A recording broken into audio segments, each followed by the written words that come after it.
Hello hi എല്ലാവർക്കും നമസ്കാരം. ഞാൻ ശ്രീലത ജയചന്ദ്രൻ. ഞാൻ ഇന്നിവിടെ പറയുന്നതെന്ന് പറഞ്ഞാൽ പോയിന്റേഴ്സിനെ കുറിച്ചാണ്. കഴിഞ്ഞ ദിവസം നമ്മൾ C++ൽ എങ്ങനെയാണ് പോയിന്റേഴ്സ് യൂസ് ചെയ്യുന്നതെന്നുള്ളതിനെ കുറിച്ച് പറഞ്ഞില്ലേ. അപ്പോൾ ഇന്നിവിടെ പറയുന്നതെന്ന് പറഞ്ഞാൽ നമ്മൾ ഒബ്ജക്ട്സിനെ എങ്ങനെ പോയിന്റേഴ്സ് യൂസ് ചെയ്ത് നമുക്ക് ഹാൻഡിൽ ചെയ്യാം എന്നുള്ളതിനെ കുറിച്ചാണ് ഇന്നിവിടെ പറയുന്നത്. അതെങ്ങനെയാണെന്ന് നോക്കാം. അപ്പോൾ നമ്മളിവിടെ ആദ്യം ഒരു ക്ലാസ് ആണ് ക്രിയേറ്റ് ചെയ്യുന്നത്.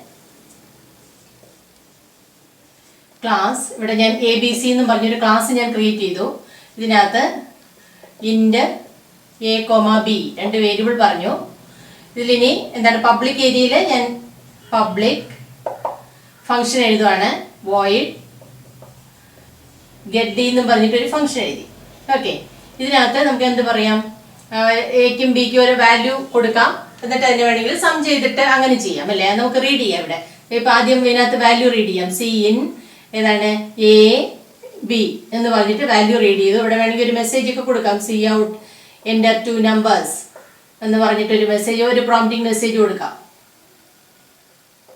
അല്ലേ. എന്നിട്ട് എയും ബിയും റീഡ് ചെയ്തു. റീഡ് ചെയ്തതിന് ശേഷം എന്താണ് ഇത് ക്ലോസ് ചെയ്തു.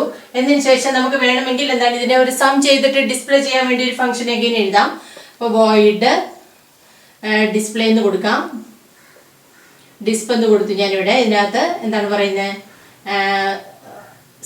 C out sum equal to എങ്ങനെ പറയാം, അഗൈൻ ഓപ്പറേറ്റർ ഏതാണ് A+B അല്ലേ. ഇത് രണ്ടും കൂടെ സം ചെയ്ത് പ്രിന്റ് ചെയ്യാൻ പറഞ്ഞു അല്ലേ. ഇവിടെ ഞാൻ ക്ലാസ് ക്ലോസ് ചെയ്തു. ഓക്കെ, ഇവിടെ ഞാൻ ക്ലാസ് ക്ലോസ് ചെയ്തു. ഇനി നമുക്ക് എന്താണ് മെയിൻ ഫംഗ്ഷൻ എഴുതണം അല്ലേ. മെയിൻ ഫംഗ്ഷൻ എഴുതുമ്പോൾ നമുക്ക് എങ്ങനെ എഴുതാം. ഇവിടെ മെയിനകത്ത് ഇവിടെ വോയിഡ് മെയിൻ അല്ലെങ്കിൽ ഇൻറ്റ് മെയിൻ എന്ന് കൊടുക്കണം. എന്തിനാണ് ഈ വോയിഡ് മെയിൻ അല്ലെങ്കിൽ ഇൻറ്റ് മെയിൻ പറയുന്നതെന്ന് അറിയാലോ. അതായത് നമ്മൾ ഉപയോഗിക്കുന്ന കമ്പൈലറിലോട്ട് നമ്മുടെ ഈ കമ്പൈലർ ഒരു റിട്ടേൺ വാല്യൂ കൊടുക്കുന്നുണ്ട്, മനസ്സിലായോ. അപ്പൊ അതുകൊണ്ടാണ് ഇവിടെ വോയിഡ് അല്ലെങ്കിൽ ഇൻറ്റ് എന്ന് പറയുന്നത്. നമ്മൾ ഇൻറ്റ് ആണ് കൊടുക്കുന്നതെങ്കിൽ റിട്ടേൺ 0 കൊടുക്കണം. വോയിഡ് ആണ് കൊടുക്കുന്നതെങ്കിൽ ആ റിട്ടേൺ 0 നമുക്ക് അവോയ്ഡ് ചെയ്യാം, മനസ്സിലായോ. റിട്ടേൺ ഇല്ലാതെ ഞാൻ സ്പെസിഫൈ ചെയ്ത് കൊടുത്തു കഴിഞ്ഞാൽ ആ റിട്ടേൺ 0 നമുക്ക് അവിടെ കൊടുക്കണ്ട.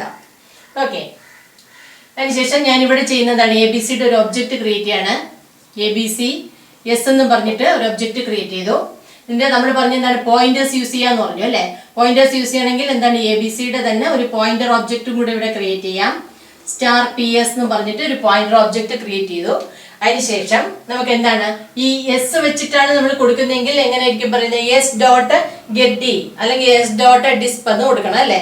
ആ സമയത്ത് ഞാൻ ഇവിടെ പോയിന്റർ വെച്ചിട്ടാണ് കൊടുക്കുന്നതെങ്കിൽ ആദ്യം പോയിന്ററിലോട്ട് നമ്മൾ എന്താണ് ആ നോർമൽ വേരിയബിളിന്റെ അഡ്രസ്സിനെ അസൈൻ ചെയ്ത് കൊടുക്കുക.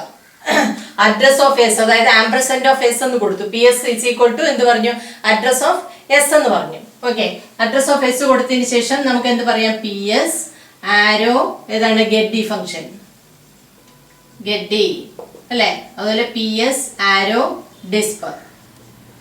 ഓക്കെ, ഇങ്ങനെ കൊടുത്തു കഴിഞ്ഞാൽ എങ്ങനെ ചെയ്യാൻ പറ്റും, നമുക്ക് പോയിന്റേഴ്സ് യൂസ് ചെയ്തിട്ട് ക്ലാസ്സിനകത്തെ ഒരു പിന്നെ ഫംഗ്ഷനെയോ അല്ലെങ്കിൽ വേരിയബിളിനെയോ ഒക്കെ നമുക്ക് ആക്സസ് ചെയ്യണം എന്നുണ്ടെങ്കിൽ എന്താണ് പോയിന്റർ ആരോ കൊടുക്കണം. ഓക്കെ, വേരിയബിൾ ഒബ്ജക്ട് നെയിം ആരോ ഫംഗ്ഷൻ നെയിം പറയണം, മനസ്സിലായി. ഇപ്പൊ ഇവിടെ നമുക്ക് ഈ വേരിയബിളിനെ ആക്സസ് ചെയ്യാൻ പറ്റൂല. എന്തുകൊണ്ടാണ്, അത് പ്രൈവറ്റ് ഏരിയയിലായതുകൊണ്ട്. അതേസമയം പബ്ലിക് ഏരിയയിലാണെങ്കിൽ നമുക്ക് ഡയറക്റ്റ് ആയിട്ട് ഇവിടെ അത് ആക്സസ് ചെയ്യാം. PS ആരോ A എന്ന് കൊടുക്കാം. ഇവിടെ വേണമെങ്കിൽ C in പറഞ്ഞിട്ട് വാല്യൂ റീഡ് ചെയ്യാൻ പറ്റും. എങ്ങനെയാണ്, C in PS arrow A എന്ന് കൊടുത്തു കഴിഞ്ഞാൽ എന്താണ് പബ്ലിക് ഏരിയയിലുള്ള വേരിയബിൾ ഉണ്ടെങ്കിൽ നമുക്ക് അത് ആക്സസ് ചെയ്യാൻ പറ്റും. നോർമലി പറ്റില്ല. ഓക്കെ, പ്രൈവറ്റ് ആണെങ്കിൽ പറ്റില്ല. ഓക്കെ അല്ലേ. അപ്പൊ ഇവിടെ ഇങ്ങനെയാണ് നമ്മൾ വാല്യൂ കൊടുക്കുന്നത്. അപ്പൊ നമുക്ക് വേണമെങ്കിൽ അനദർ ഒരു ഒബ്ജക്റ്റും കൂടെ ക്രിയേറ്റ് ചെയ്യാം. ഇവിടെ S എന്ന് പറയുന്നതിന് പകരം അനദർ ഒരു വേരിയബിള് ഞാനിവിടെ S1 എന്നും പറഞ്ഞു കൊടുത്തു എന്ന് വയ്ക്കാം. അങ്ങനെയാണെങ്കിൽ നമുക്ക് എന്ത് ചെയ്യാൻ പറ്റും, ഇവിടെ അടുത്തതായിട്ട് നമുക്ക് എന്ത് പറയാം, PS equal to address of S1 എന്ന് കൊടുത്തു കഴിഞ്ഞാൽ പിന്നെ പോയിന്റ് ചെയ്യുന്നത് ഏതിനായിരിക്കും, S1 ആയിരിക്കും പോയിന്റ് ചെയ്യുന്നത്. അതിനുശേഷം എനിക്ക് ഇവിടെ എന്ത് പറയാം, PS ആരോ ഗെറ്റ് ഡി എന്ന് പറഞ്ഞിട്ട് കൊടുക്കാം. അതുപോലെ PS ആരോ ഡിസ്പ് എന്ന് പറഞ്ഞിട്ടും കൊടുക്കാം, മനസ്സിലായി. ഇപ്പൊ ഇത് രണ്ട് വേരിയബിളാണ് യൂസ് ചെയ്തേക്കുന്നത്. ആദ്യം യൂസ് ചെയ്തിരിക്കുന്ന S എന്ന് പറയുന്ന വേരിയബിളും അത് കഴിഞ്ഞ് യൂസ് ചെയ്തിരിക്കുന്ന ആദ്യം യൂസ് ചെയ്തിരിക്കുന്ന S എന്ന് പറയുന്ന വേരിയബിളും അത് കഴിഞ്ഞ് യൂസ് ചെയ്തിരിക്കുന്ന S1 എന്ന് പറയുന്ന വേരിയബിളും. ഓക്കെ, അപ്പൊ നമുക്ക് ഇടയ്ക്ക് വെച്ചിട്ട് റെഫറൻസ് മാറ്റുവാണെങ്കിൽ പിന്നെ ചെയ്യുന്ന എന്തായിരിക്കും, ആ പർട്ടിക്കുലർ പോയിന്ററിലോട്ടായിരിക്കും ഈ PS പോയിന്റ് ചെയ്യുന്നത്, മനസ്സിലായോ. അതാണ് എന്ത് പറയുന്ന പോയിന്റ് ടു ഒബ്ജക്ട്സ് പറയുന്നത്, മനസ്സിലായി. ഒരു ക്ലാസിന്റെ ഒബ്ജക്ട്സിനെ നമുക്ക് പോയിന്റർ യൂസ് ചെയ്തിട്ട് എങ്ങനെ ഹാൻഡിൽ ചെയ്യാം എന്നുള്ളതിനാണ് നമ്മളിവിടെ പറഞ്ഞിരിക്കുന്നത്. ഓക്കെ അല്ലേ. അപ്പോൾ കഴിഞ്ഞ ദിവസം നമ്മൾ പറഞ്ഞത് നോർമൽ ആയിട്ടുള്ള ക്ലാസ് യൂസ് ചെയ്യാതെ നോർമൽ വേരിയബിൾ, ഫ്ലോട്ട്, ഇൻറ്റിജർ അങ്ങനെയൊക്കെ വരുന്ന വേരിയബിൾ ആണ്. അവിടെ നമ്മൾ എന്ത് പറഞ്ഞു? ഡൈനാമിക് മെമ്മറി അലോക്കേഷൻ പറഞ്ഞു. സെയിം തന്നെ നമുക്ക് ഇവിടെ വേണമെങ്കിലും ചെയ്യാം. ഇവിടെ ചെയ്യുന്നെങ്കിൽ എന്താണ്? ഇതിന് ഡൈനാമിക് ആയിട്ട് അലോക്കേറ്റ് ചെയ്യാം. അങ്ങനെ വരുമ്പോൾ നമുക്ക് ഈ നോർമൽ വേരിയബിൾ ഇവിടെ വേണ്ട. ഓക്കെ, അപ്പൊ ഇത് മനസ്സിലായല്ലോ. അപ്പൊ ഇതുപോലെ തന്നെയാണ് നമ്മൾ ഡൈനാമിക് മെമ്മറി അലോക്കേഷൻ വേണമെങ്കിൽ നമുക്ക് ഒബ്ജക്ട്സിന് കൊടുക്കാം. ഓക്കെ, അപ്പൊ ഇവിടെ വരുന്ന ചേഞ്ച് എന്ന് പറയുന്നത് എന്തായിരിക്കും? ഇതിൽ മാത്രമേ ചേഞ്ച് വരുന്നുള്ളൂ. ഡിക്ലറേഷനിലും അസൈനിലും, അതായത് ഇവിടെ നമ്മൾ ABC എന്താ കൊടുക്കുക? Star PS equal to new ABC. കണ്ടോ, ഇത് കഴിഞ്ഞ ദിവസം നമ്മൾ ഇൻറ്റിജറിനും ഫ്ലോട്ടിനും ഒക്കെ പറഞ്ഞു അല്ലേ? ഇൻറ്റിജറിനും ഫ്ലോട്ടിനും പോയിന്റ് വേരിയബിൾ ഡിക്ലെയർ ചെയ്യാന്ന് പറഞ്ഞു. അതുപോലെ ഇവിടെ എന്താണ്? ഒബ്ജക്റ്റിന് പോയിന്റ് വേരിയബിൾ ഡിക്ലെയർ ചെയ്തിരിക്കുകയാണ്. ഏതാണ്? ക്ലാസ് നെയിം പറയുക, സ്റ്റാർ ഒബ്ജക്ട് നെയിം പറയുക, ഈക്വൽ ടു ന്യൂ ഓപ്പറേറ്റർ ആണ്.